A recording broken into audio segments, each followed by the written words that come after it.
Merci beaucoup, Monsieur le Président. Merci aussi à Karim Balmous qui a préparé cette soirée. Moi, c'est une grande joie pour moi de venir rencontrer des architectes. Pour vous expliquer une anecdote, quand j'ai préparé l'agrégation de droit privé, il y a très longtemps de ça, je préfère ne pas dire il y a combien d'années, l'un des livres qui m'a servi, c'est Architecture gothique et pensée scolastique. Et Panofsky me préparait bien à cet exercice très formel, qui est la préparation d'une leçon d'agrégation, où on s'avance vers un lieu où tout le monde peut voir qu'il n'y a rien à regarder. Alors, le crédit de la parole, j'ai choisi ce sujet puisque c'est parole A, et aussi, vous allez le comprendre, parce que il me semble que c'est un des symptômes des problèmes qu'affronte la cité au XXIe siècle, c'est le discrédit de la parole. Alors, une cité, ce n'est pas une agglomération, ça ne désigne pas une concentration de population sur un territoire donné, mais l'association de citoyens sous l'égide d'une loi commune, c'est-à-dire ça désigne une société politique. Et en ce sens, il ne suffit pas de vivre ensemble pour faire société. Dans son sens premier, qui est un sens juridique, le mot « société » est défini au digeste. Les juristes romains voulaient distinguer l'indivision de la société. Ils disent ce qui caractérise la société, c'est l'intention des membres de lier leur sort, c'est-à-dire ils sont unis par ce qu'on appelle en latin l'affectio societatis. Et de la même façon, la cité réalise une vaste mutualité entre des concitoyens qui sont rendus solidaires par une même représentation de la justice. Alors, ainsi comprise, elle peut s'exercer, la citoyenneté, à divers niveaux, celui d'une commune, d'une nation, d'un continent, voire d'une communauté mondiale, comme celle de la République des lettres, dont j'aurai à redire un petit mot tout à l'heure. En revanche, le vivre ensemble, expression à la mode, mais c'est un symptôme, désigne seulement la coexistence pacifique d'individus qui veillent uniquement à leurs propres intérêts. Et cette expression en vogue a été consacrée par la Cour européenne des droits de l'homme pour admettre l'interdiction du port du voile intégral dans l'espace public, au motif que, selon la Cour, la préservation des conditions du vivre ensemble est un élément de la protection des droits et libertés d'autrui, car chacun a le droit d'évoluer dans un espace de sociabilité facilitant la vie ensemble. Fin de citation. Alors, ça, c'est la réduction d'un tout social à un tas d'individus, si vous voulez. Ça correspond à l'idéologie économique selon laquelle l'humanité est une collection de monades qui sont mues par le calcul de leurs utilités particulières. Alors, il est possible que cette réduction puisse convenir à un troupeau de vaches, mais elle peine à rendre compte de la spécificité des sociétés humaines. Comme le notait plaisamment, si ça veut bien fonctionner. Oui, donc j'évoquais Chesterton qui écrit ceci. Les vaches vivent en purs économistes et rien ne nous indique qu'elles se préoccupent d'autre chose que de brouter. Les moutons, comme les chèvres, demeurent pareillement au plan purement économique. C'est la raison sans doute pour laquelle nous trouvons peu de moutons parmi les héros et les fondateurs d'empires, et les chèvres elles-mêmes, quoique quadrupèdes plus romans, attendent encore leur Plutarque. Loin d'admettre que l'économie est la clé de l'histoire humaine, nous dirons que l'histoire commence là où s'arrêtent les impulsions des chèvres, des moutons et des vaches. Alors, ce que dit Chesterton ici, Aristote le disait aussi dans une page où il définit justement la cité, et il rapporte l'existence des cités au fait que l'homme est un animal politique, dit-il, à un plus haut degré qu'une abeille ou à tout autre animal vivant à l'état grégaire, car il est le seul de tous les animaux qui possède la parole. C'est pourquoi, de tous les animaux, il est aussi le seul à avoir le sentiment du bien et du mal, du juste et de l'injuste, et des autres notions morales, et c'est la communauté de ces sentiments qui engendre la cité. Alors, cette idée se retrouve au VIe siècle dans une glose des instituts de Justinien qui a été vulgarisée, enfin je vous passe, je vous épargne ces éruditions, mais par un adage qui est très célèbre chez les juristes, qui, au début du XVIIe siècle, de Loisel, qui donc, cet adage, c'est « on lit les bœufs par les cornes et les hommes par des paroles ». La citoyenneté repose ainsi toujours sur des assemblées de paroles qui permettent de s'accorder sur une juste représentation de ce qui est et de ce qui doit être. Mais encore faut-il, pour que ces paroles cimentent la cité, qu'on puisse leur accorder crédit. Or, la dégradation de la citoyenneté en vivre ensemble est un symptôme, parmi beaucoup d'autres, du discrédit de la parole, qu'elle soit politique, commerciale ou scientifique. Alors, je vais commencer par revisiter la structure normative de ces assemblées de paroles. Ça permettra de saisir les conditions du parler vrai dans la cité, et enfin, dans un troisième temps, de saisir les causes de ce discrédit et des violences qu'il peut engendrer. Donc, je commence par dire et interdire la structure normative des assemblées de paroles. L'être humain est un animal violent, et dans une certaine mesure, on peut attribuer cette violence à un héritage du caractère hautement prédateur de nos ancêtres chasseurs de mammouths. Il serait toutefois inexact de rabattre sans reste la violence humaine sur une nature biologique. Elle peut être imputée à la pulsion de mort inhérente au psychisme humain, lorsque cette pulsion est retournée vers l'extérieur, mais plus généralement, elle s'ancre dans la vie symbolique qui est le propre de notre espèce. En effet, qu'elle se déploie dans le langage, dans l'art ou dans la technique, cette vie symbolique permet à l'être humain de s'arracher à l'ici et maintenant de son être biologique. Certains d'entre vous, peut-être, ne sont déjà plus là. Enfin, ils sont encore là physiquement, mais végétativement, digestivement. Mais leurs pensées sont ailleurs, peut-être dans une autre époque ou dans un autre lieu. Ça, c'est une capacité proprement humaine qui pose un problème qui est ignoré du règne animal.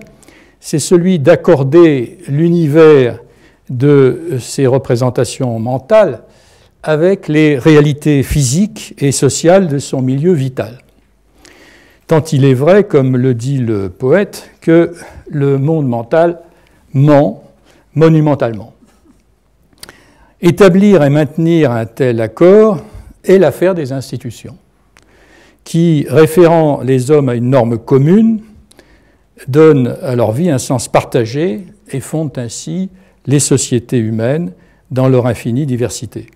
Pour avoir un rapport efficace au monde, l'être humain doit donc être inscrit dans une communauté de sens, soudée par cette référence commune. Autrement dit, le lien social a toujours une structure ternaire et non simplement binaire. C'est un point sur lequel je voudrais revenir parce que l'imaginaire contemporain cybernétique est un imaginaire de la binarité. Alors, ces structures ternaires est d'abord celle du langage, qui est la première des institutions humaines. Et donc, je vais faire une petite incursion dans la linguistique pour comprendre ce qui différencie les échanges langagiers et les signaux qu'échangent les animaux. Empruntant ici à une typologie qui a été proposée par Charles Peirce, on peut distinguer trois types de représentations du monde auxquels correspondent trois types de références, les icônes, les indices et les symboles. À la différence des signaux que s'adressent les animaux, les langues ne sont pas, comme les différents cris et sifflements des singes, des collections d'indices qui signalent la survenance actuelle d'un événement donné, tel l'arrivée d'un prédateur. Les systèmes de signes utilisés par les animaux manifestent une présence. Donc le signe renvoie à une présence. On peut entraîner un animal avec le son food à savoir que la nourriture arrive.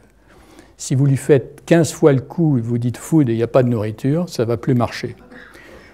Alors que le mot bain de mer va encore avoir du sens lorsque je serai dans le fond d'un lit d'hôpital à demi clamsé. Au contraire, ça aura peut-être plus de sens que jamais, si vous voulez. Donc ça, c'est la différence entre un système d'indices. Chaque son, chaque sifflement renvoie à un objet distinct, alors que dans le cas d'un système linguistique, les mots participent d'une structure symbolique à laquelle on doit se référer pour avoir une chance de se comprendre. Ainsi que l'exprime le grand linguiste benveniste. Alors, je le lis, hein, c'est un peu...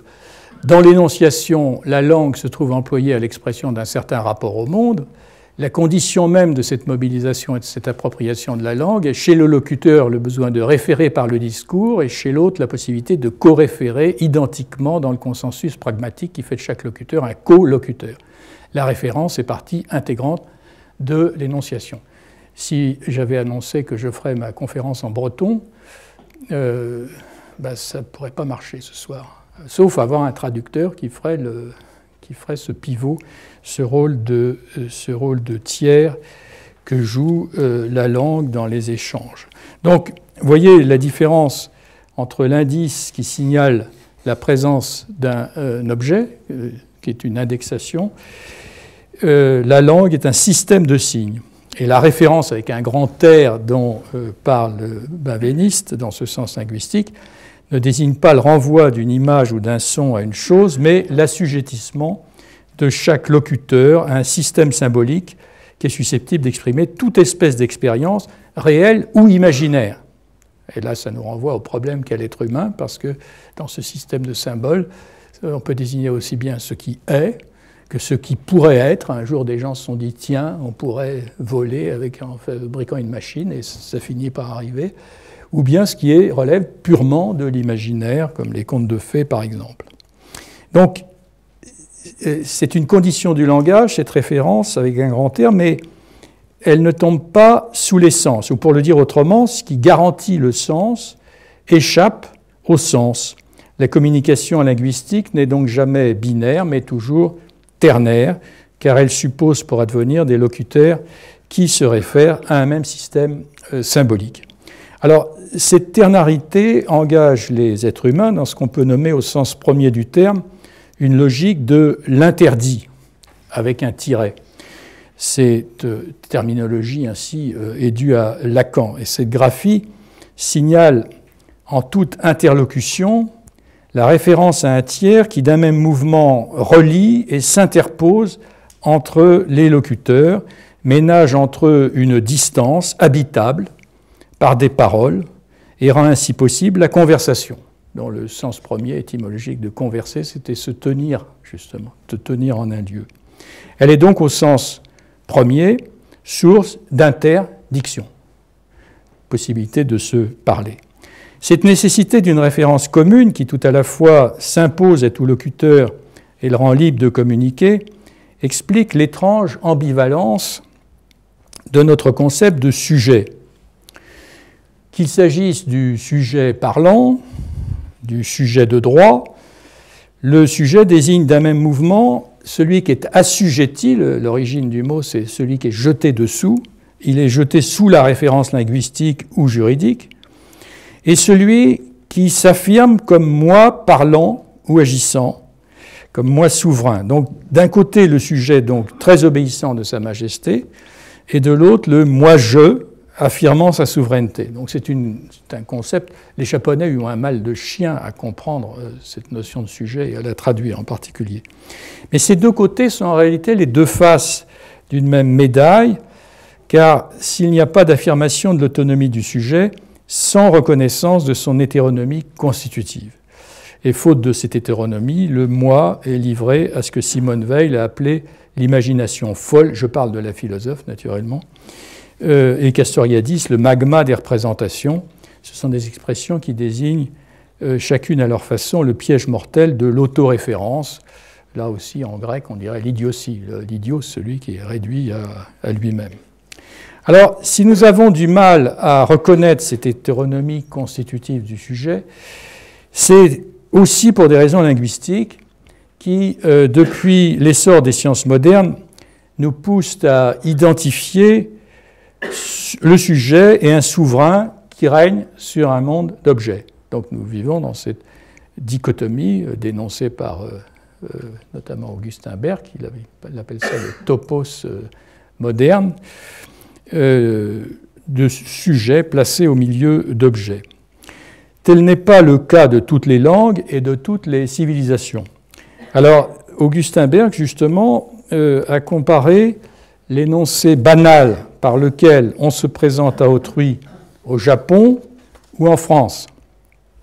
Le français va dire « je m'appelle René Descartes ». Là, le japonais dira « Nishida Kitato Tomoshimasu », soit plus ou moins littéralement « Descartes, René, suis nommé ».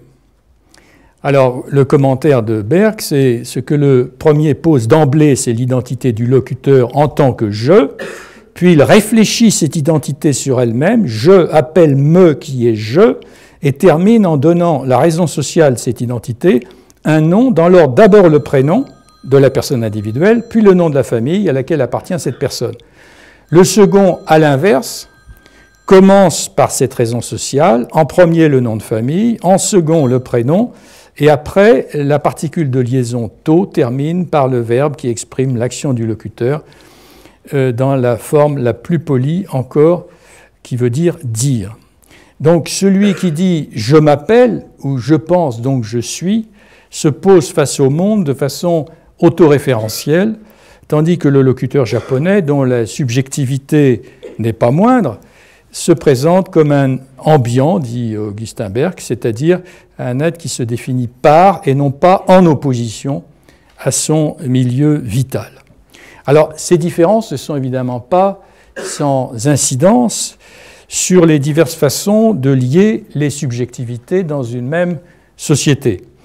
Le francophone ou l'anglophone seront évidemment plus enclins à faire reposer l'ordre social sur des droits individuels que le japonais ou même que le russe, puisque là, vous voyez, le russe va dire « il m'appelle Vladimir », et en plus c'est Vladimir Vladimirovitch, donc Vladimir, fils de Vladimir, donc qui inscrit dans une lignée, Poutine venant en dernier.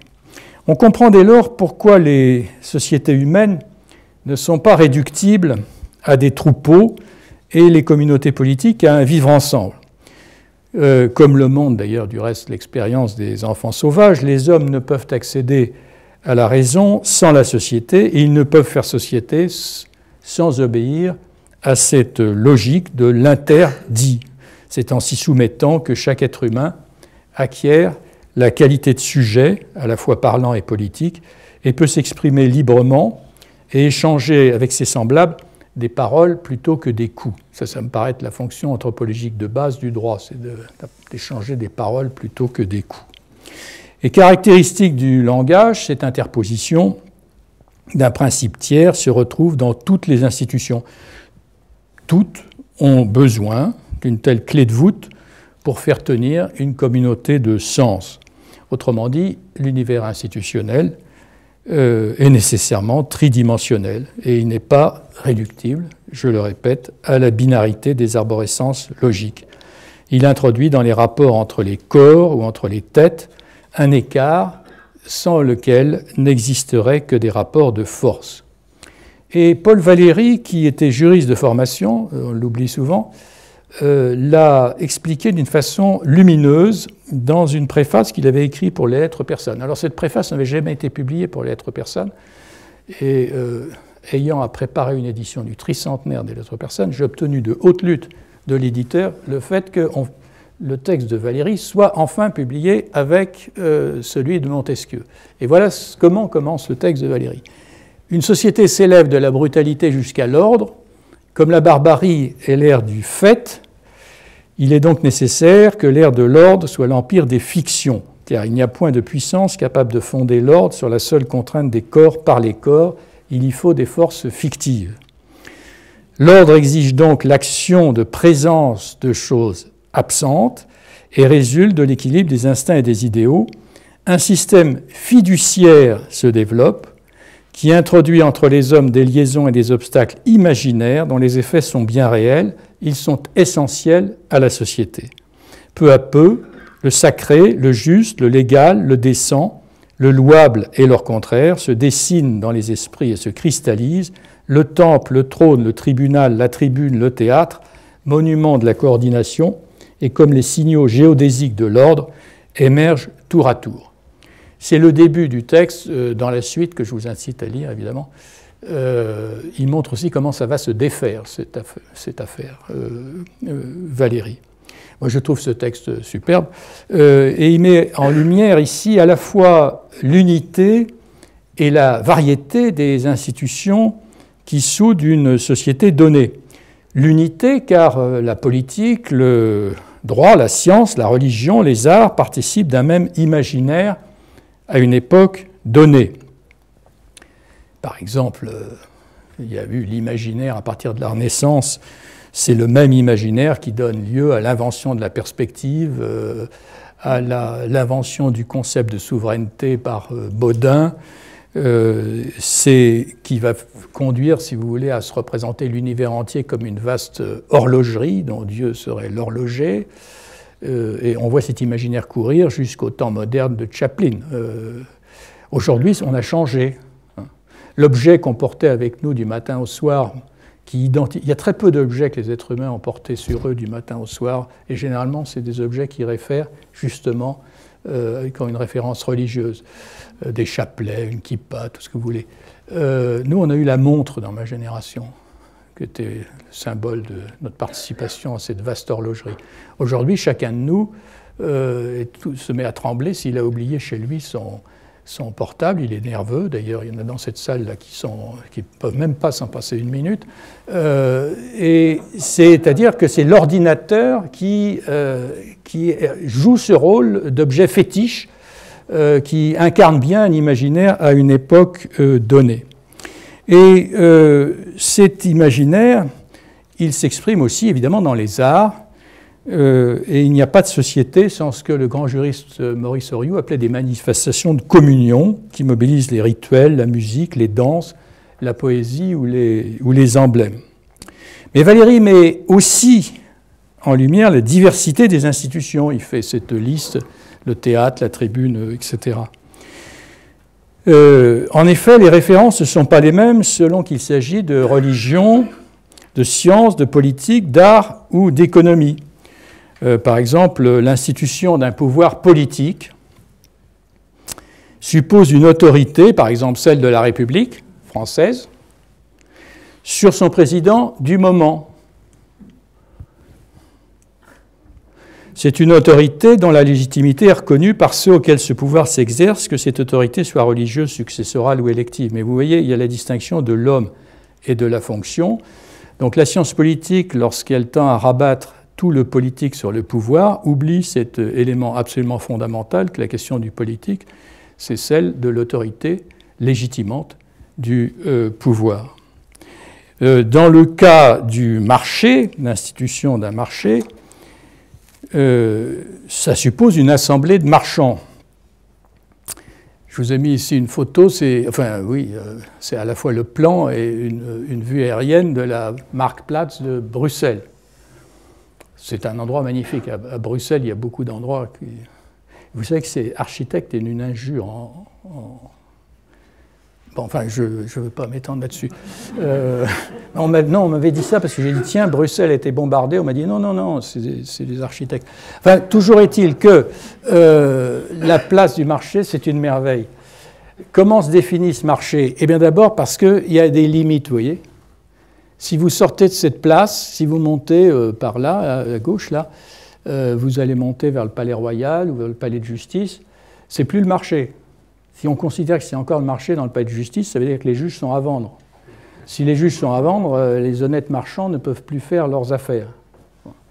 Ensuite, le marché, c'est une surface horizontale, mais autour, vous avez un certain nombre de bâtiments. Alors là, c'est le beffroi, vous connaissez. Bon, c'est l'autorité publique garante des poids et mesures.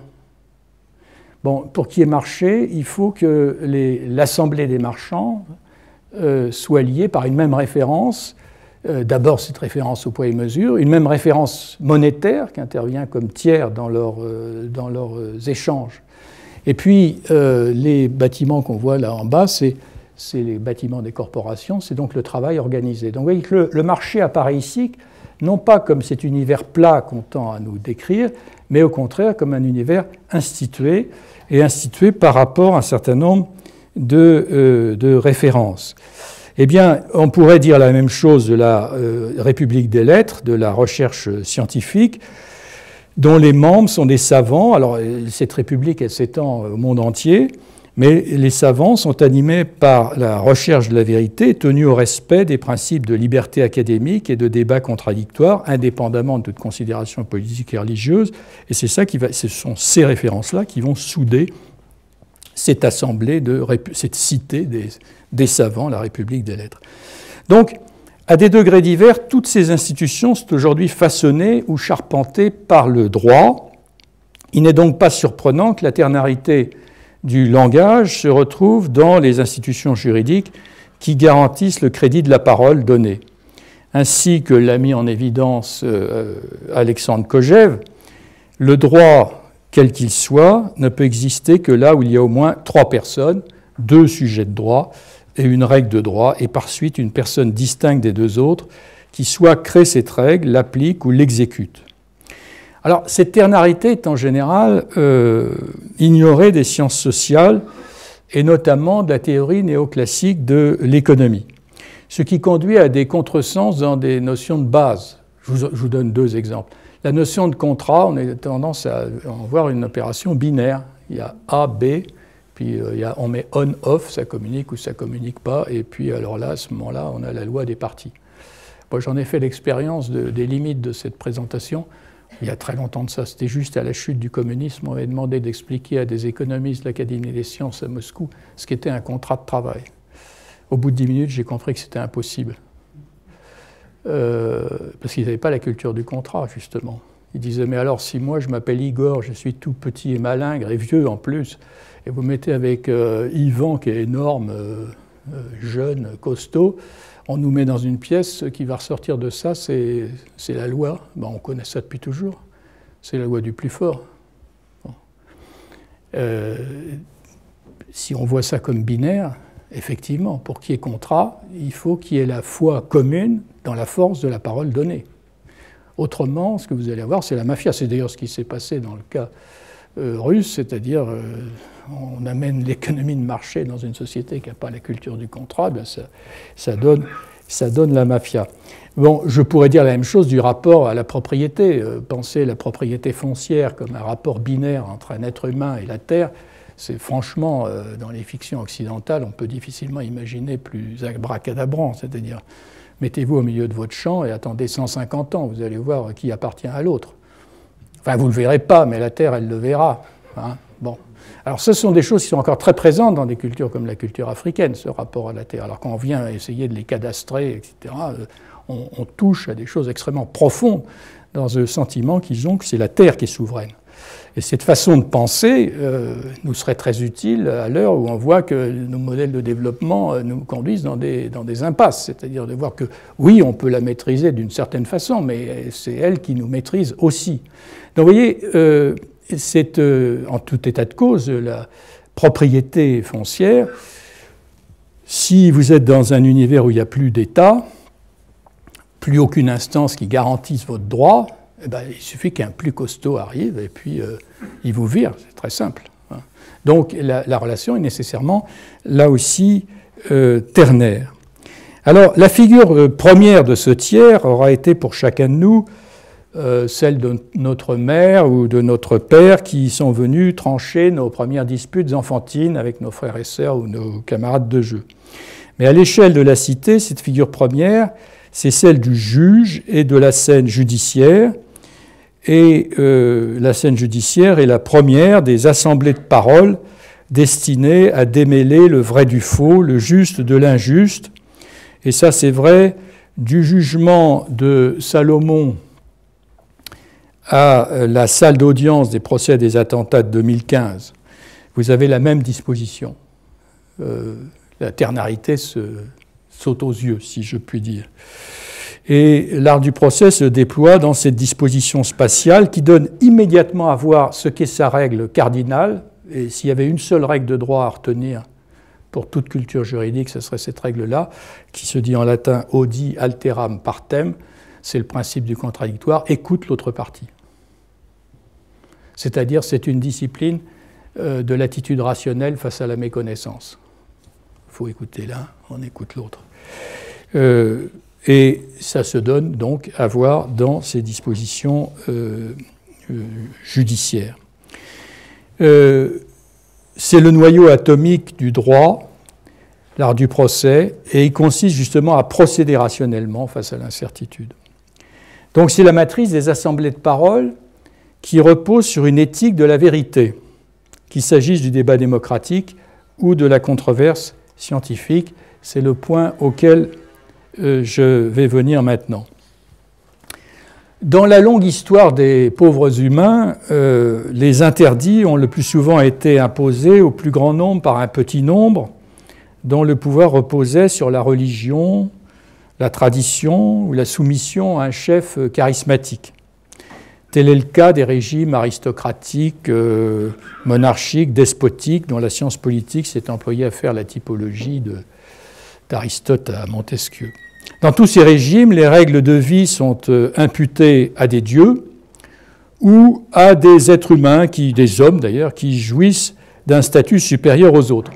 Et donc la démocratie, elle est née d'une pratique plutôt rare qui consiste pour les hommes libres, et historiquement là il s'agissait des hommes libres, donc ni des femmes ni des esclaves, d'une société donnée à s'assembler pour décider ensemble et sur un pied d'égalité des affaires communes.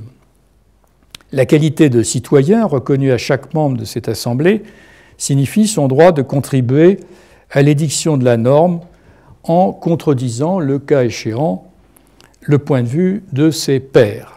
Et c'est pour ça que c'est aussi le lieu de naissance en réalité de la philosophie et du débat philosophique. L'invention de la démocratie ainsi conçue est à bon droit imputée chez nous aux cités de l'Antiquité grecque.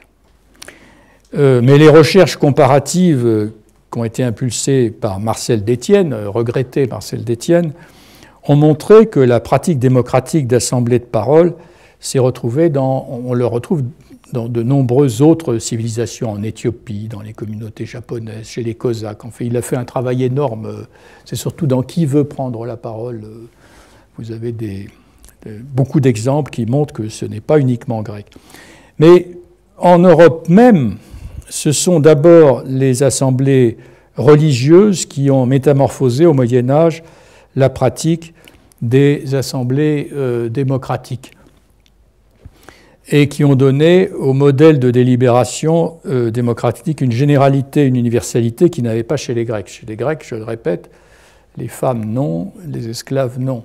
Alors là, vous me direz, c'était des assemblées très masculines, ça l'est toujours au Vatican, mais idéalement, dans l'ecclésiaque, et d'ailleurs le mot église vient du mot qui désignait l'assemblée chez les Grecs, l'ecclésia des Grecs, c'était donc uniquement les hommes libres.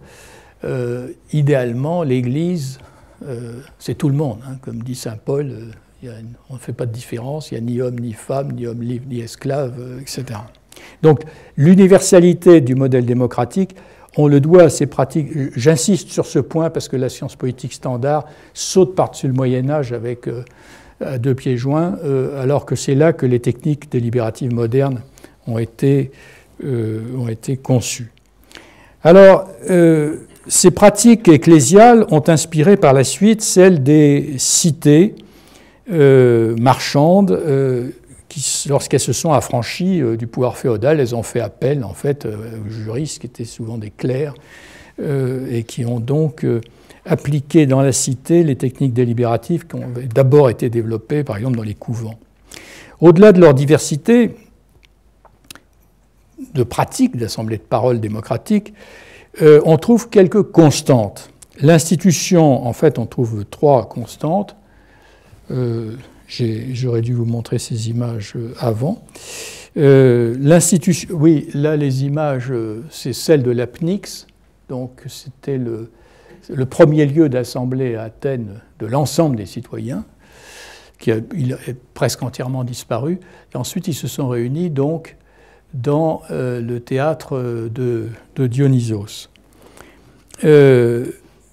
Vernon, dans des pages magnifiques, a décrit la dimension spatiale du débat, Vernon, le grand helléniste, hein, du débat démocratique ainsi conçu dans la cité grecque. Lorsqu'ils s'assemblent, les citoyens ont un droit égal à la parole. symbolisé par un sceptre, le pouvoir est mis au centre, en mezzo, qui désigne donc le milieu et à la fois la mesure, au centre du cercle qui est formé par ses citoyens. Et celui qui veut parler s'avance au centre, saisit le sceptre, signifiant ainsi un changement de statut de ses paroles qui deviennent des paroles publiques, et donc il va être tenu par une éthique de la vérité sur laquelle je vais devoir revenir. Et lorsqu'il a fini son intervention, il repose le sceptre et sa parole redevient privée et il peut se remettre à défendre ses intérêts particuliers. Ce droit égal à la parole se marque dans la forme donnée donc au lieu de délibération. À Athènes, donc ça a été la Pnyx et le théâtre de Dionysos, qui pouvaient accueillir des milliers de citoyens. Vous voyez, toute la partie haute a disparu. Mais et c'est les lieux aussi de théâtre, hein, puisque je l'ai dit, le théâtre chez les Grecs a une fonction civique. Enfin, on pourra en revenir dans la discussion si vous souhaitez qu'on en parle. C'est ce plan que l'Assemblée nationale a décidé d'adopter en France à la Révolution française pour ses délibérations, ceci afin que ses membres se trouvent sous le regard de tous les autres et ne soient pas obligés de crier. Car, observa un député lorsqu'ils ont eu à discuter de la construction de l'Assemblée, je cite, « Un homme qui crie est dans un état forcé et pour cela même, il est prêt à entrer en violence. Ces dispositions où il est, il la communique à ceux qui l'écoutent. » Donc, calme. Donc, il faut une disposition qui fasse qu'on puisse parler tranquillement. Et cette remarque, on la retrouve aussi chez Nietzsche, qui dit « on ne peut pas dire des choses subtiles d'une voix forte ». Mais l'hémicycle n'est pas la seule disposition spatiale qui se prête ainsi au débat démocratique. La Chambre des communes en représente une autre, en face à face, plus immédiatement propre à faire jouer le principe du contradictoire et semblable sur ce point à la scène judiciaire. Ce qui ne doit pas nous surprendre puisque la figure du juge, et non celle du législateur, est la figure première du droit dans les pays de common law. Donc, depuis ses origines antiques jusqu'au tournant néolibéral, la démocratie avait toujours été pensée comme une construction institutionnelle fragile qui possède deux faces complémentaires. Une face objective, les institutions de la cité, et une face subjective, l'institution des citoyens. Alors, au plan objectif, la démocratie sépare et articule soigneusement trois institutions ayant chacune leur lieu et leurs règles propres. L'Assemblée politique, qui est le lieu de la délibération de l'intérêt public, le marché, qui est la sphère de la négociation des intérêts privés, et en troisième lieu, le sacré, c'est le mot religio, mais au sens juridique premier du droit romain, là aussi il faut éviter les contresens, ça n'a rien à voir avec une foi intime, ça veut dire que quand vous entrez dans une cité, vous devez respecter religieusement la conception du sacré qui existe dans cette cité. Bon. Mais cette cité peut s'ouvrir à plusieurs divinités. Enfin, si vous avez visité le Panthéon à Rome, vous voyez que c'est très ouvert, même le ciel d'ailleurs. On dit bien qu'il y a un inconnu fondamental. Alors évidemment, quand un dieu arrive en disant « je vais être le seul, il faut virer les autres », c'est là que ça a commencé à ce modèle à se disloquer. Eh bien, cette troisième dimension, la dimension religieuse, qui souvent est sous-estimée, là encore, de la science politique, saute aux yeux lorsqu'on observe le plan des cités grecques. Donc là, vous avez l'Athènes du 5e siècle avant Jésus-Christ, où l'agora, lieu du commerce, l'acropole, lieu du sacré, et vous avez ces deux lieux qu'on a évoqués, la Pnyx et le théâtre de Dionysos, comme les lieux de délibération politique. Mais on retrouve les mêmes trois lieux dans les villes médiévales, à Sienne, ville merveilleuse que vous devez tous connaître. Vous avez certes la place devant le palais public, mais vous avez à côté la place du marché, vous voyez en bas, et puis là, c'est... ça marche, votre pointeur, bravo. C'est le dôme. Donc, on on le retrouve. Et on voit là la faiblesse de l'analyse selon laquelle la démocratie irait de pair avec une sécularisation du politique. En effet, l'autonomie collective ne peut se constituer indépendamment de toute hétéronomie. Excusez l'abstraction du propos. Ça veut dire que le droit égal de prendre part à des délibérations des lois est nécessairement placé sous l'égide d'une référence qui s'impose à tous, ce que le digeste a nommé, pour définir le droit public, des choses sacrées, mais qui n'a nullement disparu de nos jours. Si vous lisez la Constitution française, vous verrez qu'il est question de droits inaliénables et sacrés. Et si vous lisez cet autre document important qu'est la Déclaration d'indépendance des États-Unis, alors j'ai remis en bas le début du deuxième alinéa, il y est question de vérité évidente en elle-même. C'est la définition même d'un énoncé qui ne se démontre pas, mais qui se montre, qui s'affirme, d'un énoncé dont la force dogmatique va être la clé de voûte de l'édifice politique. Et c'est cette clé de voûte, c'est sur cette base axiologique que se soude un démos, c'est-à-dire un peuple de citoyens. Alors, ça, c'est les éléments objectifs, ces trois lieux. Mais ça suppose des membres de ce démos un certain nombre de conditions. Ce sont les conditions subjectives de la citoyenneté. Ces citoyens doivent réunir trois qualités qui correspondent chacune à ces trois dimensions politiques, économiques et normatives de la démocratie. Première qualité, une formation et une éducation qui leur apprennent à distinguer l'intérêt public de leurs intérêts privés. Deuxième, c'est la paideia grecque. Deuxième, c'est une indépendance économique par le travail, en sorte que les citoyens ne soient pas séparés par de trop grandes inégalités de fortune, ni asservis les uns aux autres. C'est un argument qu'on va retrouver par exemple chez Roosevelt en 1932, à l'époque du New Deal. Il dit comment on explique le succès des dictatures fascistes nazies. Il dit ce sont des gens qui n'ont plus de ressources et qui constituent la substance des dictatures. Donc il dit il ne peut pas y avoir une citoyenneté américaine, il n'y a pas d'hommes libres les gens qui sont dans le besoin ne sont pas des hommes libres et ne peuvent donc pas être des citoyens. Donc cette dimension économique a joué un rôle important dans l'histoire américaine, mais aussi dans l'histoire française d'ailleurs. C'est à la base de la constitution de l'État social. La troisième condition, sur laquelle je vais m'arrêter un peu plus, c'est une éthique de la vérité, c'est-à-dire le courage de dire ce que l'on pense et de se confronter aux pensées des autres, dans des assemblées de parole visant donc, encore une fois, à s'accorder à la fois sur une représentation de qu'est-ce qui est, quel est l'état aujourd'hui de la pandémie, est-ce que c'est encore une pandémie, et puis qu'est-ce qui doit être, qu'est-ce qu'on fait. Bon, c'est les deux objets de la délibération de ce type d'assemblée.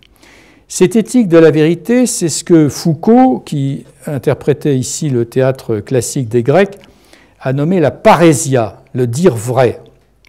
Alors, en fait, Foucault n'est pas le premier à avoir souligné l'importance de cette dimension subjective, de la dépendance du bon fonctionnement des institutions démocratiques et à leur intériorisation par les hommes qui ont le courage de les faire vivre.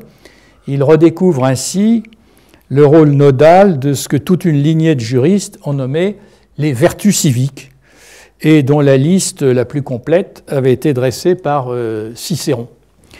Et les vertus civiques actualisent l'attachement des membres d'une communauté politique à un destin commun fondé sur une même représentation des droits et devoirs de chacun, c'est-à-dire sur une même représentation de la justice.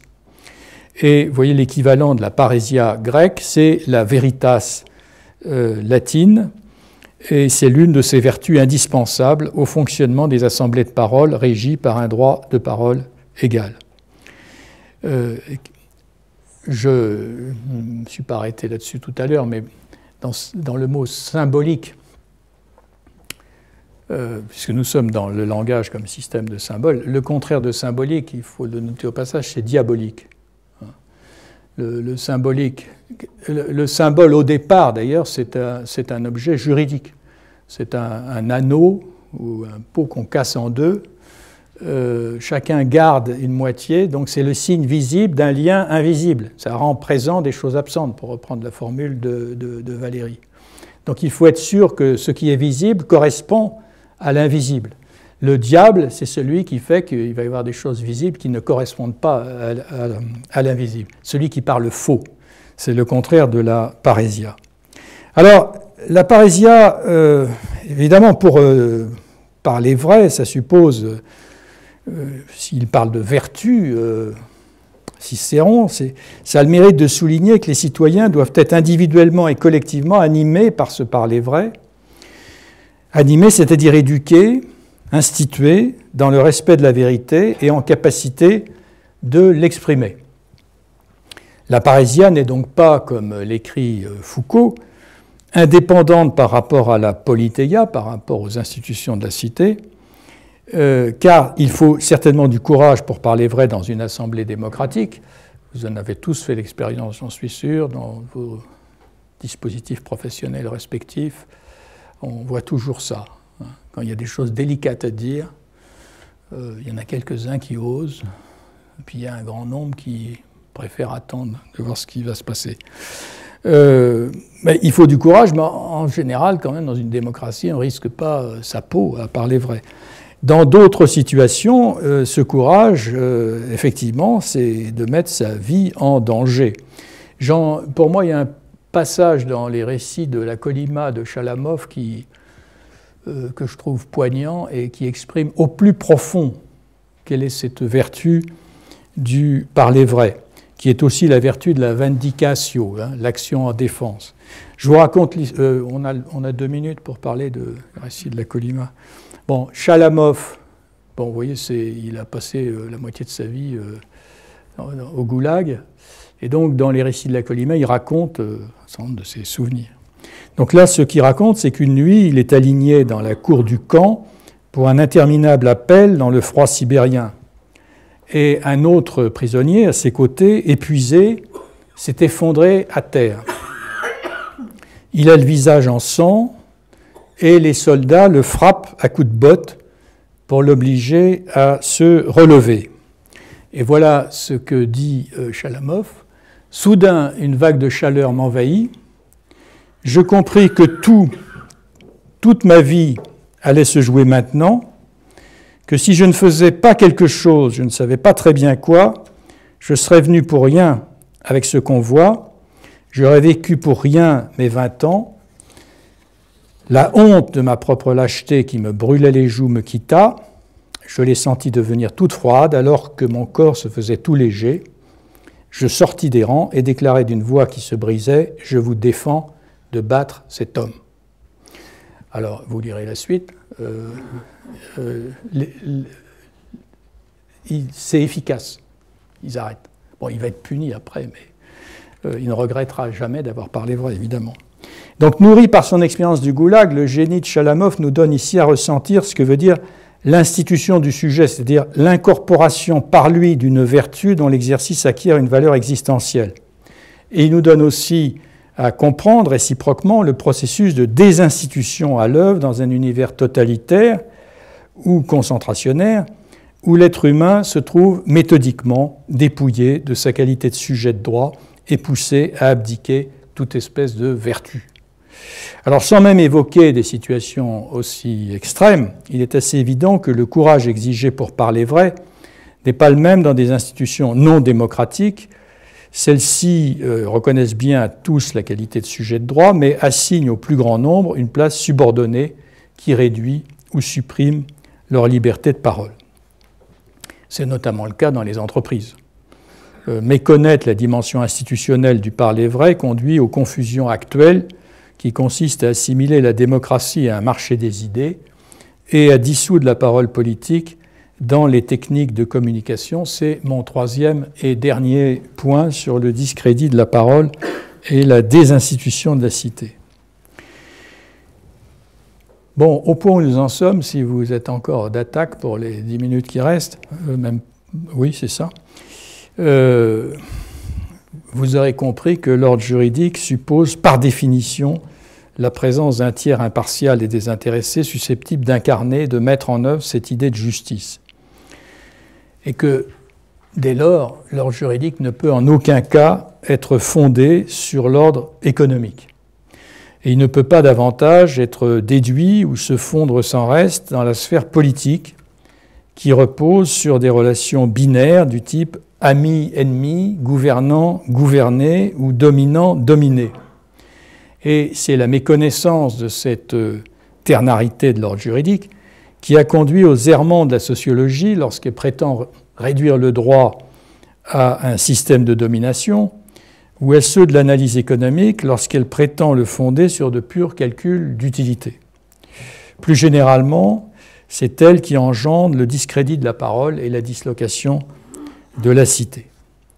Alors, il y a eu une première, si je puis dire, expérience de cela dont nous aurions intérêt à nous souvenir, ce sont les totalitarismes qui ont sévi durant le XXe siècle. Il reposait, à quoi croyait Staline et à quoi croyait Hitler? Il y a une chose, on est sûr, il croyait au rapport de force. Il ne croyait sans doute qu'à cela. Donc, la réduction des relations humaines à des rapports de force, à des relations amis-ennemis entre groupes humains qui sont identifiés par leur race ou par leur classe sociale, a été la caractéristique normative de ces régimes. Et l'un des traits communs du fascisme et du communisme fut ainsi de considérer le droit et l'État comme de purs moyens au service de la mise en œuvre de ce qui seraient les vraies lois de l'histoire, vraies lois révélées par la biologie raciale ou le socialisme scientifique. Et au fond, Staline comme Hitler ne croyaient qu'au règne de la force et partageaient un commun mépris du droit, aussi bien dans l'ordre interne qu'international.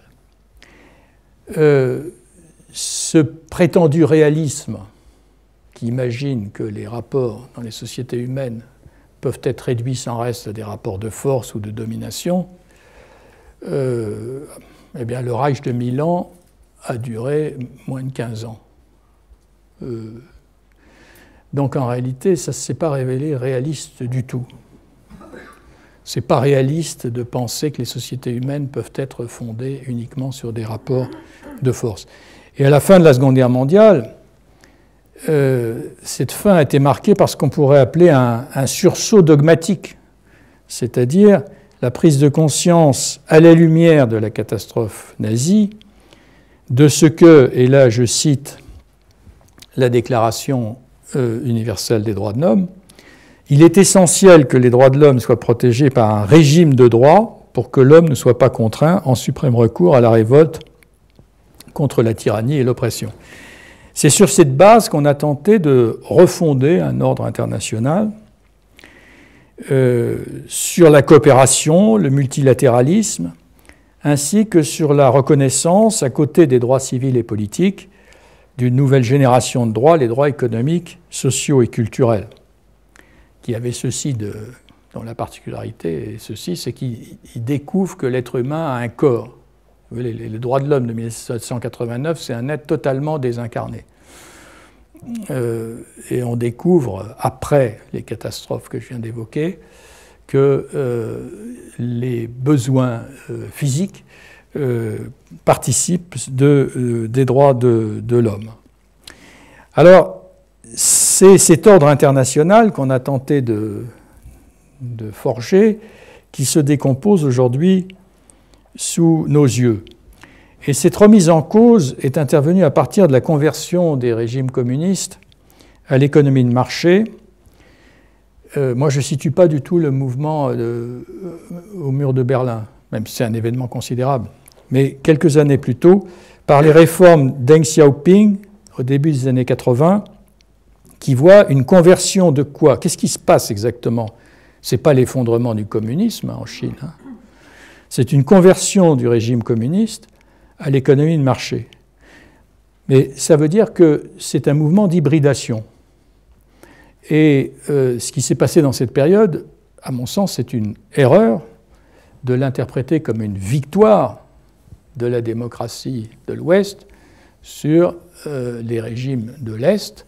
Non, ça a été le début d'un mécanisme, d'un processus d'hybridation dont la Chine est l'exemple le plus remarquable. Et aussi différent soit-il, l'un des traits communs aujourd'hui, par exemple, de l'Union européenne et de la Chine, et de soustraire l'ordre économique à la contestation démocratique, ainsi que l'affirment clairement, au moins ils ont le mérite de la franchise, si vous voulez, les Chinois quand même. Ça, c'est la constitution adoptée par Deng. Donc d'abord, qu'est-ce qu'on est comme État? Une dictature démocratique, c'est-à-dire on va organiser des élections, voter, mais il faut bien voter, parce qu'autrement on n'écoutera pas. Bon. On pourrait faire des parallèles.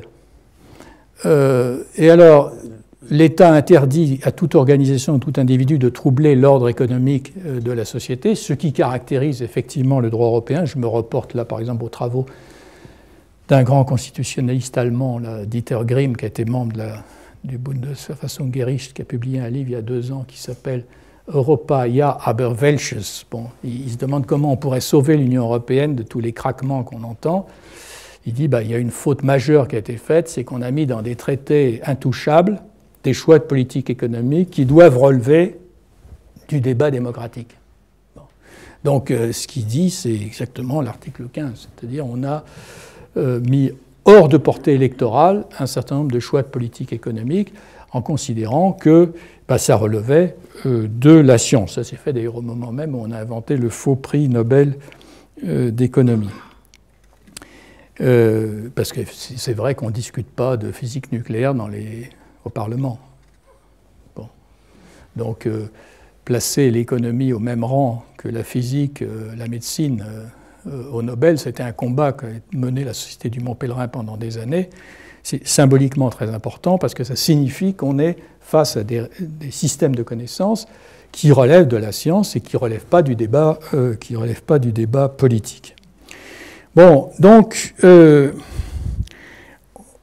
on a la loi, la démocratie, l'État, tous les cadres juridiques auxquels nous continuons de nous référer ont été depuis lors bousculés par la résurgence du vieux rêve occidental d'une harmonie fondée sur le calcul. Là, je fais un petit peu de pub en passant. Alors, ça a été réactivé d'abord par le taylorisme et par la planification soviétique. Mais si vous prenez la planification soviétique, ce n'était pas la gouvernance, c'était le gouvernement par les nombres. Hein. Vous aviez les chiffres de contrôle qui étaient le Gosplan, voilà, qui était un organisme scientifique qui était chargé de faire des calculs d'utilité collective, et l'ensemble de l'activité du pays devait être conforme aux calculs d'utilité collective faits par le Gosplan. Donc il y avait encore ces 2 plans, les dirigeants, les dirigés, de même que dans l'usine de Métropolis de Fritz Lang, vous avez encore un petit nombre de gens qui délibèrent sur qu'est-ce qu'il convient de faire, puis il y a la masse des êtres humains robotisés à qui on interdit de penser. On est encore dans des logiques de gouvernement et pas de gouvernance. La gouvernance, ça veut dire que chacun doit se comporter comme un être programmable qui a intégré son programme, et on va vous aider à l'intégrer grâce au nudge et autres techniques comportementalistes en cas de besoin. Et c'est donc ce projet scientiste qui prend aujourd'hui la forme d'une gouvernance par les nombres qui se déploie sous l'égide de la globalisation. Et porté par la révolution numérique, cet imaginaire cybernétique se représente la société comme un être homéostatique où la loi cède la place au programme et la réglementation à la régulation. Bon, là, je pourrais parler longuement. On peut revenir là-dessus si vous voulez. Mais enfin, la notion de programme qui nous vient des ingénieurs et qui est très utile quand il s'agit d'avoir des pilotes automatiques. Déjà, sa transposition en biologie est extrêmement problématique parce que le vivant crée du divers, et penser que le vivant, c'est une machine, c'est une erreur. Mais alors, si on l'applique aux sociétés, là, on se condamne à des catastrophes. Les dimensions économiques et technologiques de ce nouvel imaginaire se conjuguent pour disqualifier la ternarité qui est inhérente à l'ordre institutionnel au profit d'un monde régi par une logique binaire qui est un monde plat, à l'instar du Flatland, décrit à la fin du XIXe siècle dans ce conte philosophique du mathématicien Erwin Abbott. Pour ceux d'entre vous qui n'ont pas lu ce petit texte, je vous le recommande vivement parce qu'on le trouve, je crois qu'il a été traduit en français en Belgique, mais enfin on le trouve très facilement sur Ternet. c'est écrit à peu près à la même époque qu'Alice au Pays des Merveilles. Hein. C'est un prof de maths. Et alors, il imagine un monde qui existerait qu'en 2 dimensions, donc un monde plat. C'est une société de caste. Hein. Plus on s'approche du cercle, c'est les brahmanes. Et puis vous avez les cadres, c'est des carrés. Les êtres ordinaires, c'est des triangles. Et puis les hors castes, c'est les parallépipèdes irréguliers. Et les femmes sont des épingles extrêmement pointues qui sont particulièrement dangereuses pour les brahmanes, avec leur forme rebondie. Et donc il décrit la vie dans un monde en 2 dimensions. Et l'une des choses compliquées, c'est de se reconnaître mutuellement. Donc là, on ne demande pas le pass sanitaire, mais dans ce texte, il explique comment quelqu'un... Alors, imaginez que vous rencontrez un triangle. Bon, si vous êtes très éduqué, vous voyez un trait lumineux. Et vous allez voir des variations dans les degrés de luminosité qui vont vous permettre de repérer si vous avez affaire à là quelque chose qui est mieux qu'un triangle parce qu'il s'approche du cercle, ça commence à être... ou seulement un triangle. Si vous n'êtes pas éduqué, qu'est-ce que vous faites? Comme les chiens, quand ils se rencontrent, vous dites, vous permettez, là, vous reniflez pas, mais vous prenez les angles. Hein. Donc l'identité est ramenée à des systèmes de mesure. C'est très plaisant, enfin c'est très oppressant. Et ce qui se passe, c'est que le héros va avoir la révélation d'existence de la 3e dimension et il va finir en tôle. Enfin ça, je ne devrais pas vous le dire. Alors, au début des années 2000, il y a un économiste américain à succès qui avait écrit « The world is flat ». On disait « bonne nouvelle » parce que c'était la période de la fin de l'histoire. Le monde est plat parce que maintenant, le monde entier est régi par les lois du marché et la reconnaissance universelle des droits de l'homme. Donc on est dans un monde plat. Aujourd'hui, on voit bien que le succès de la blockchain et du bitcoin illustre ce fantasme d'une éviction de la figure verticale du tiers qui serait garant, par exemple, de la valeur de la monnaie. Et chaque individu se trouve, selon un mot qu'employait déjà Aristote, comme un pion isolé sur un damier. C'est-à-dire il est sommé de s'instituer lui-même, il serait mu par des calculs d'utilité et libre de consentir à la volonté du plus fort, parce que c'est la liberté à peu près se dégrade à ce moment-là en liberté de consentir à la volonté du plus fort, ce que j'appelle des liens d'allégeance, qui est le sous-produit en fait de la gouvernance par les nombres. Donc le libéralisme économique, tel que théorisé à partir du XVIIIe siècle, avait déjà fait de la recherche de l'enrichissement individuel le moteur de l'histoire et engagé un processus révolutionnaire d'une ampleur sans précédent qui a été décrit, alors génialement, hein, ça c'est des grands auteurs, par Polanyi, hein, quand il écrit « Le processus que le mobile du gain a mis en branle ne peut se comparer par ses effets qu'à la plus violente des explosions de ferveur religieuse qu'ait connue l'histoire », ça pointe le problème. Mais il n'en reste pas moins que les libéraux classiques pensaient encore que les bienfaits de l'égoïsme individuel, puisque la règle, c'est celle qui est donnée au début du XVIIIe, dans ce petit texte scandaleux de Mandeville sur la fable des abeilles, c'est les vices privés qui font la vertu publique. Bon, c'est ça qu'inspire Sade, hein. Juliette, prospérité du vice, Justine, les malheurs. Non, c'est l'inverse. Justine, les prospérités du vice. C'est du décalé de ce qu'était la philosophie économique écossaise.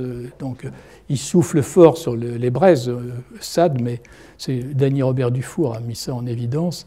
C'est directement inspiré. Je suis un sujet entouré d'objets, y compris mes semblables, ne sont que des objets à disposition de mon bon plaisir. Cela dit, le libéralisme économique continuait à placer le marché, les échanges, sous l'égide de la loi. Et c'est comme ça qu'on a construit, d'ailleurs après-guerre, l'État social, qui s'est efforcé de canaliser les forces du marché pour en faire des forces bienfaisantes, au lieu qu'elles inondent tout, qu'elles créent à cette société liquide que tend à devenir la nôtre. Et ce qui caractérise le néolibéralisme, c'est une inversion de cela, c'est-à-dire qu'on a commencé à dire non, la loi elle-même doit être calculée en fonction des calculs d'utilité. Donc le droit lui-même doit être placé sous l'égide des calculs d'utilité. Bon, c'est toute une théorie, dit Law and Economics, mais ça a permis, par exemple, aux États-Unis, pendant les conflits d'Irak, le père de cette théorie, Posner, a dit si les enjeux sont élevés suffisamment, la torture est permise. Vous voyez, parce qu'à partir du moment où tout passe à la moulinette d'un calcul d'utilité, vous n'avez plus de règles intangibles. Tout peut y passer.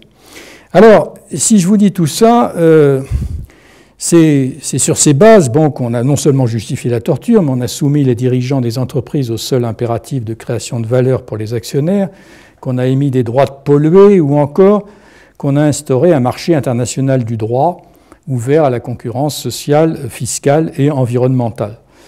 Et l'ordre normatif promu sur cette base est purgé de toute référence à des valeurs incalculables, c'est-à-dire de tout impératif catégorique. Au plan économique, c'est ainsi installée l'idée selon laquelle l'allocation optimale des ressources économiques doit conduire à autoriser un contractant à ne pas respecter ses promesses. Bon, le temps me manque pour développer ce point, mais c'est ce qu'on appelle la théorie de l'efficient breach of contract. Si vous avez promis de vendre un médicament 1 000 € à quelqu'un qui en a le plus urgent besoin parce qu'il va peut-être mourir, quelqu'un vous en propose 10 000, eh ben, il faut dire que si l'autre propose 10 000, c'est qu'il y aura une meilleure allocation de la ressource. Donc vous allez donner 10 000 et puis vous allez verser éventuellement 1 500 € de dommages-intérêts à celui qui n'a pas le médicament. Et donc tout le monde, c'est le meilleur des mondes possible. Donc vous voyez, la parole n'a plus de valeur. Vous ne pouvez plus prêter crédit à la parole dans un système qui sans cesse la ramène à un calcul d'utilité en temps réel. Donc c'est la règle pacta sunt servanda qui est remplacée par la maximisation des utilités des parties. Mais c'est illusoire de penser que l'objectivité supposée du calcul permettrait de faire l'économie du crédit qu'on peut accorder à la parole donnée. Ça, on en a eu des exemples, j'allais dire, époustouflants. La crise des subprimes. Bon, subprime, c'est une technique en fait de cession de créances. On titrise des créances, donc on transforme le crédit qu'on a dans l'engagement d'une personne déterminée en un bien qui va pouvoir circuler sur un marché des biens. Alors, avant ces opérations, on faisait ça avec beaucoup de précautions, parce qu'on sait bien qu'on accorde crédit à un tel, parce qu'on a regardé ce qu'il pourrait rembourser ou pas. Donc, c'était des opérations... Bon, on a tout déréglementé en disant non, il n'y a pas de problème, parce que l'agrégation statistique des risques va faire qu'on va noyer les mauvais risques dans les bons, et donc on peut purger l'opération de crédit de toute considération des personnes, pour le traiter sur un mode machinique. Bon, tout ça a explosé. Alors, j'en viens à ce qui est mon sujet, le plan politique, l'efficacité des assemblées de parole. Maintenant, la démocratie va être définie, et ça a été fait par d'ailleurs un homme remarquablement intelligent, qui a eu le faux prix Nobel d'économie, qui est